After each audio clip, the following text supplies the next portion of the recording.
Welcome to my channel Tushar Dev paintings. তো আজকের ভিডিওতে আমরা করতে চলেছি একটা সুন্দর অয়েল প্যাস্টেলের ভিলেজ সিনারি। সেই ভিলেজ সিনারি করার জন্য তোমাদের আগে এরকম সুন্দর করে তোমরা যে ছবিটা করছো সেটাকে এরকম সুন্দর করে আগে ড্রয়িং করে নিতে হবে। একদম লাইন বাই লাইন ধরে ধরে তোমরা এরকম সিনারিটাকে ড্র করতে পারো একদম সুন্দর করে।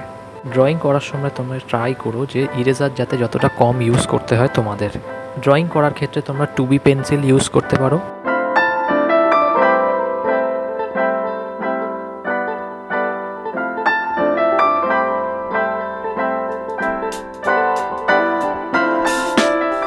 যাওয়ার পর আমরা এই ছবিটাকে সুন্দর করে কালার করব। কালার করার প্রথম স্টেপ হচ্ছে, যেমন আমি আগের ভিডিওতে বলেছিলাম, তোমাদের একদম টপ কর্নার থেকে তোমাদের কালার করা শুরু করতে হবে এবং সবার আগে আমরা ব্যাকগ্রাউন্ডটাকে করব। তো সবার আগে আমরা এই ছবিতে আগে স্কাই কালার থেকে শুরু করব।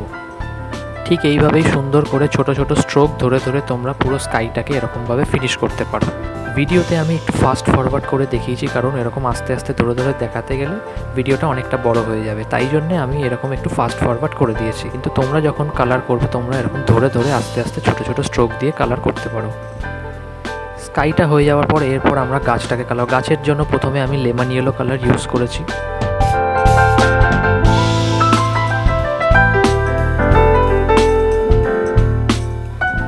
এই ছবিতে কালার করার ক্ষেত্রে আমি প্রথমে গাছে লেমন ইয়েলো ইউজ করেছি। এছাড়াও সম্পূর্ণ ছবিটাতে যেখানে যেখানে ইয়েলো কালার দেওয়া হবে বা দেওয়া যেতে পারে বা দেওয়ার মতন, সেইখানে আমি একই সঙ্গে দিয়ে নিয়েছি।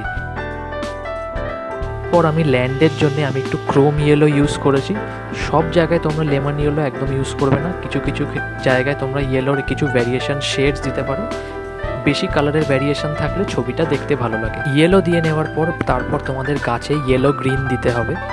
কালার করার সময় আমরা লাইট থেকে ডার্ক কালারের মধ্যে আস্তে আস্তে শিফট করব। যেমন প্রথমে আমি লেমন ইয়েলো দিয়েছি এবং লেমন ইয়েলোর পরে আমরা একবার হালকা একটা গ্রিন গাছের মধ্যে দিয়ে দেবো। যেমন এখানে আমি ইউজ করেছি ইয়েলো গ্রিন।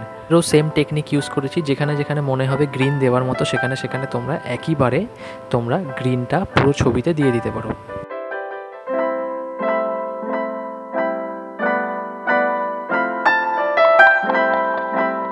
ব্যাকগ্রাউন্ডটা কমপ্লিট হয়ে যাওয়ার পর এবার আমরা সামনের অবজেক্টে কালার করা শুরু করব। সামনের অবজেক্ট যেমন বলতে আমাদের সামনে যেমন তোমরা যে বাড়িটা দেখতে পাচ্ছ, এই বাড়ির রুফটা থেকে আমরা কালার করব। বাড়ির রুফের মধ্যে আমরা প্রথমে ক্রোম ইয়েলো দেব, ডিপ ক্রোম ইয়েলো। তোমরা চাইলে অন্য কোনো কালার তোমাদের ইচ্ছা মতো দিতে পারো। ছোটোখাটো অবজেক্ট কালার করার ক্ষেত্রে তোমরা আগে থেকে আউটলাইনও দিয়ে নিতে পারো। যেমনটাই তোমরা দেখতে পাচ্ছ ভিডিওতে, রুফের ওপরের দিকে আমি ক্রোম ইয়েলো ডিপ কালারটা দিয়েছি এবং নিচের দিকে আমি একটু অরেঞ্জ দিচ্ছি, যাতে বোঝা যায় যে ওপর থেকে লাইট পড়ছে, এই জন্য রুফের ওপরের কালারটা একটু লাইট এবং নিচের দিকে একটু কম আলো পড়ছে বলে রুফের নিচের কালারটা একটু ডিপ রয়েছে। তাই জন্য আমি অরেঞ্জ দিয়ে ক্রোম ইয়েলোটাকে এরকম সুন্দর করে মিক্স করিয়ে দিয়েছি, যেমনটাই তোমরা ভিডিওতে দেখতে পাচ্ছ।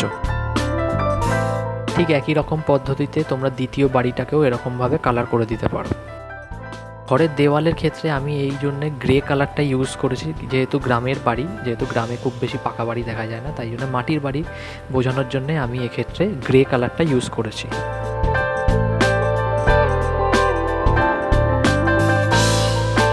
এরপর গাছের গুঁড়ির ক্ষেত্রে আমরা প্রথমে ইয়েলো অকার কালার ইউজ করেছি।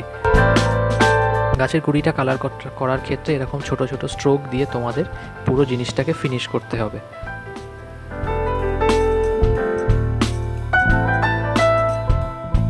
গ্রামের এই রাস্তাটা করার ক্ষেত্রে আমি লাইট ব্রাউন কালার ইউজ করেছি। রাস্তার বাঁকের কোণার দিকগুলোতে আমি লাইট ব্রাউন কালারটা একটু ডিপ করে দিয়েছি এবং যত রাস্তার মিডিল পোর্শনে আমি কালার করেছি কালারটা আমি তত হালকা করে দিয়েছি। তার ক্ষেত্রে আমরা ইয়েলো গ্রিন যেহেতু দিয়েছিলাম, ইয়েলো গ্রিনের পরে আমরা লাইট গ্রিন ইউজ করব।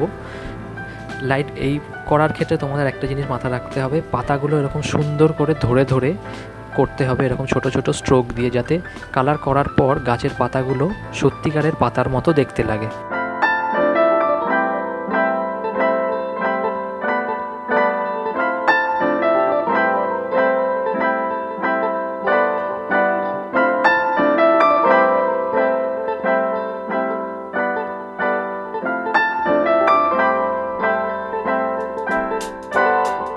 পর লাইট গ্রিনের পর গাছের পাতায় আমরা একটু মিডিয়াম গ্রিন দিয়ে আর একটু হাইলাইট দেব এবং তলার পোর্শনগুলোতে একটু ডার্ক ডার্ক কালার দেব। কী রকমভাবে গাছের নিচের ঝোপঝাড়গুলোতেও আমরা এরকমভাবে একটু হাইলাইট দিয়ে দেবো।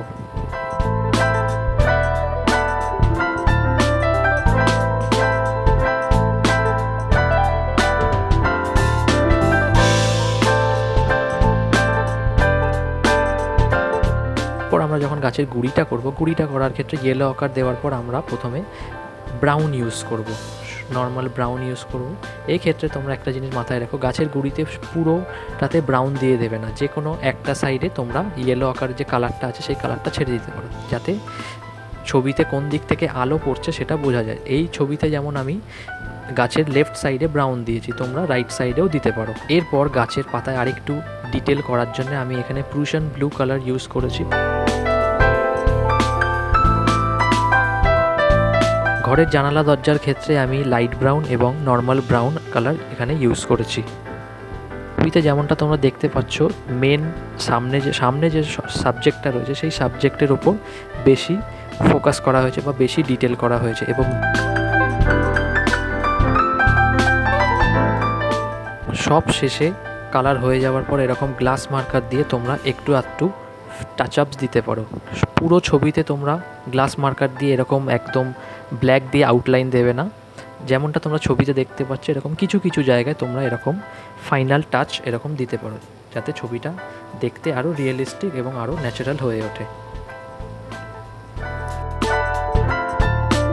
বলছি তোমাদের সবার ভিডিওটা ভালো লেগেছে। ভিডিওটা ভালো লেগে থাকলে লাইক, এবং ভবিষ্যতে এরকম আরও সুন্দর সুন্দর পেন্টিংয়ের ভিডিওস পেতে চ্যানেলটাকে সাবস্ক্রাইব করে দিও। দেখা হচ্ছে পরের ভিডিওতে। Thank you so much.